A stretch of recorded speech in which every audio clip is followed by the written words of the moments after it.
जानकी अपनी 4 बहुओं और बेटों के साथ नीमचपुर गांव में रहती थी। उसके चारों बेटे शहर में दिहाड़ी मजदूरी करते थे।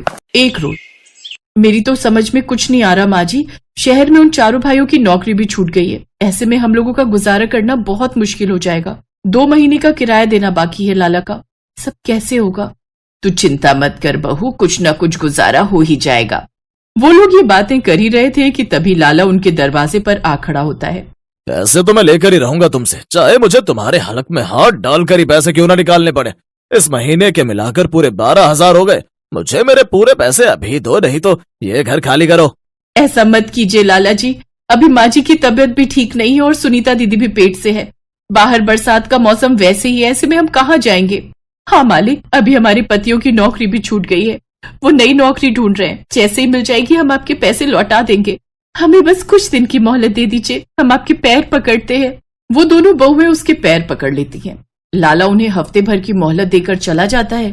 फिर बरसात का मौसम शुरू हो जाता है और बारिश आने लगती है, जिसके कारण उनके घर में बारिश की टपकन शुरू हो जाती है कि हम गरीबों के साथ भगवान इतना जुल्म क्यों कर रहा है। शहर में पतियों का काम छूट गया, यहाँ छत टपक रही है, घर में सूखे खाने के अलावा कुछ नहीं, ऊपर से माँ जी की तबीयत भी ठीक नहीं।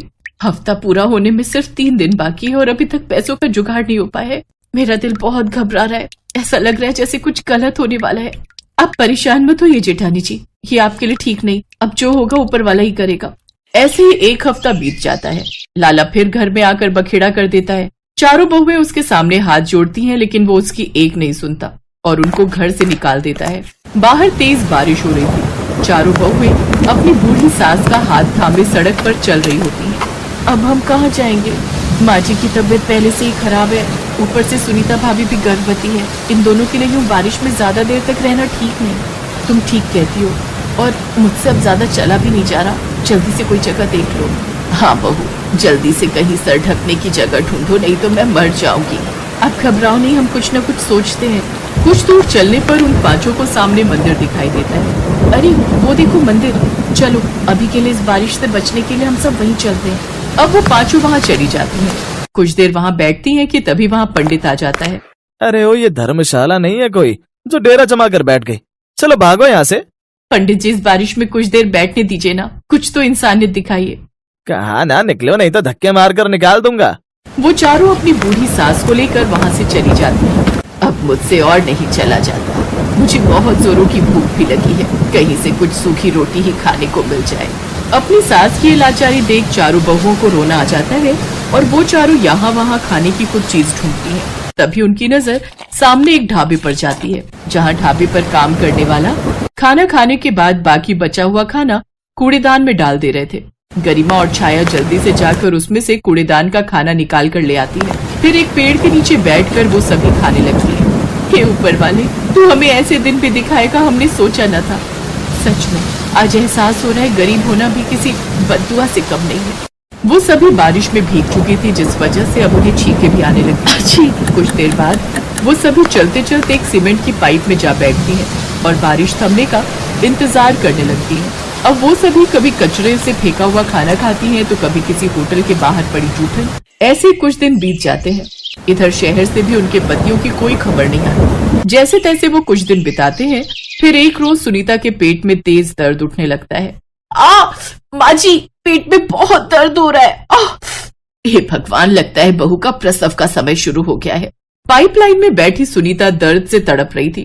तभी तेज गड़गड़ाहट के साथ बादल गरजने लगते हैं और जोरों की बारिश शुरू हो जाती है। हे भगवान, काफी तेज बारिश शुरू हो गई, ऊपर से अस्पताल भी काफी दूर है। अब हमें जेठानी जी की मदद करनी होगी। मैं पास में ही घर है, वहाँ जाकर मदद मांग कर आती हूँ। छाया भागते हुए जाती है और मदद मांगने लगती है। वो पड़ोस के एक घर में जाती है और एक औरत को सारी बात बताती है। अच्छा ठीक है, मैं तुम्हारी मदद करने के लिए तैयार हूँ, लेकिन मेरी एक शर्त है, तुम्हें वो बच्चा होने के बाद मुझे देना होगा, क्योंकि मैं 10 साल से माँ बनना चाह रही हूँ, लेकिन अभी तक इस सुख से वंचित हूँ। अगर तुम्हें ये मंजूर है तो मैं अपने घर के पीछे बने कमरे में तुम सबको रहने दे सकती हूँ। और वैसे भी तुमने बताया ना तुम 4-4 बहुएं हो, सभी एक एक बच्चा तो पैदा कर ही दोगी, तो तुम्हारे घर पर तो बच्चे आ जाएंगे, लेकिन मेरे घर का क्या? ये इतना बड़ा घर क्या बिना किलकारियों के ही रहेगा? अब मैं ये मौका नहीं गंवाना चाहती। तुम पागल हो क्या? हम गरीबों की मजबूरी का फायदा उठाना चाहती हो? हम गरीब जरूर हैं, लेकिन सौदा नहीं करेंगे। छाया वापस पाइपलाइन में आ जाती है और सबको सारी बात बताती है। अगर मेरा बच्चा देने से तुम सबको छत मिल जाती है तो ठीक है, मैं इस कुर्बानी के लिए तैयार हूँ। ये आप क्या कह रही है जेठानी जी? हाँ बहू, हम ऐसा नहीं कर सकते। मेरा दर्द बढ़ता ही जा रहा है और मैं जो कह रही हूँ सही कह रही हूँ। छाया तुम मुझे अभी वहां ले चलो। इसके बाद वो सभी उस औरत के घर जाते हैं जहाँ वो अपने घर के पीछे बने घर में उनको रहने को देती है। साथ ही अपनी प्राइवेट डॉक्टर को घर पर ही फोन करके बुला लेती है और उसकी डिलीवरी कराती है। डिलीवरी के बाद वो अपने बच्चे को उस औरत जिसका नाम मालिनी होता है उसे दे देती है। बच्चा पाकर मालिनी बहुत खुश होती है, जिसके बाद मालिनी उन सबका अच्छे से ध्यान रखती है और सबको पेट भर खाने को देती है। अब कुछ दिनों तक वो वहीं रहती हैं। मालिनी सिर्फ बच्चे को दूध पिलाने के वक्त ही सुनीता को देती। सुनीता दीदी, आपने अपनी ममता का गला घोटकर ये छत हमें दिलवाई है। आप सच में महान हैं। लेकिन सुनीता का बच्चा जब भी मालिनी के पास जाता वो रोता रहता। ऐसे ही 10 दिन बीत गए। उधर शहर से चारों भाई भी उन्हें ढूंढते हुए पहुंच जाते हैं और सुनीता का पति सुधीर अपने बच्चे को देखकर फूट फूट कर रोता है। साथ ही सुनीता और वो बच्चा भी रोने लगते हैं। उन सबकी भावनाओं को देख मालिनी को अपनी गलती का एहसास होता है और वो उनसे अपने किए की माफी मांगती है। मुझे माफ करना जो मैंने आप लोगों की मजबूरी का फायदा उठाया। ये लीजिए आपका बच्चा। आपका बहुत बहुत शुक्रिया। हम सब भी भगवान से आपके लिए प्रार्थना करेंगे कि आपकी गोद भी जल्द ही भरे। जी शुक्रिया। और हाँ, जब तक आपका रहने का कुछ इंतजाम नहीं हो जाता आप सब यहीं रहिए। तब तक मैं भी मुन्ना के साथ कुछ समय बिता पाऊंगी। मालिनी की बात मानकर अब वो सब उसके घर के पीछे वाले घर में ही रहने लगते हैं। फिर कुछ समय बाद जब उन चारों भाइयों की गांव में एक फैक्ट्री में नौकरी लग जाती है, तब वो एक कमरा किराए पर ले लेते हैं और उसमें रहने लगते हैं। अब वो सब साथ में खुशी खुशी रहते हैं। सोनपुर गांव के मुखिया रामप्रकाश अपने बेटे श्याम से बहुत परेशान रहते थे। श्याम अपने पिता के साथ किसी भी काम में हाथ नहीं बटाता था।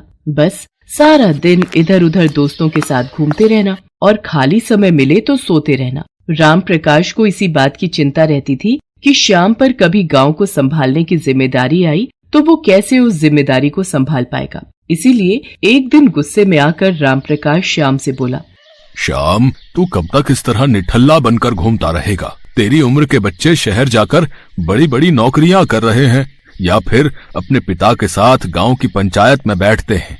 पर तुझे मैं कह कहकर थक गया, तू भी कुछ काम कर लिया कर। पर तेरे तो कान में जूं तक नहीं रेंगती।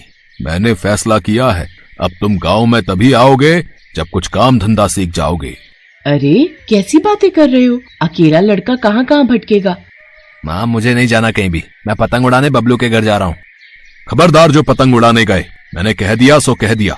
अब तुम कल सुबह काम की तलाश में जाओगे और कोई काम सीख कर ही लौटोगे। रामप्रकाश ने जबरदस्ती श्याम को काम ढूंढने भेज दिया ताकि वो एक जिम्मेदार इंसान बनकर आ सके। श्याम काम की तलाश में निकल तो पड़ा पर उसका मन बिल्कुल नहीं था। चलते चलते श्याम एक जंगल में पहुंचा। वहीं उसे एक पेड़ के नीचे एक साधु महाराज समाधि में बैठे दिखाई दिए। श्याम ने देखा एक काला नाग साधु बाबा को डसने वाला है। श्याम ने कुछ भी देरी न करते हुए झट से नाग को उठाया और एक और फेंक दिया। शोर से साधु बाबा की समाधि टूट गई। उन्होंने नाग को झाड़ियों में भागते देखा। धन्यवाद बेटा, तुमने आज मेरी जान बचा ली। आओ मेरी कुटिया में चलो, वहाँ चलकर बात करते हैं।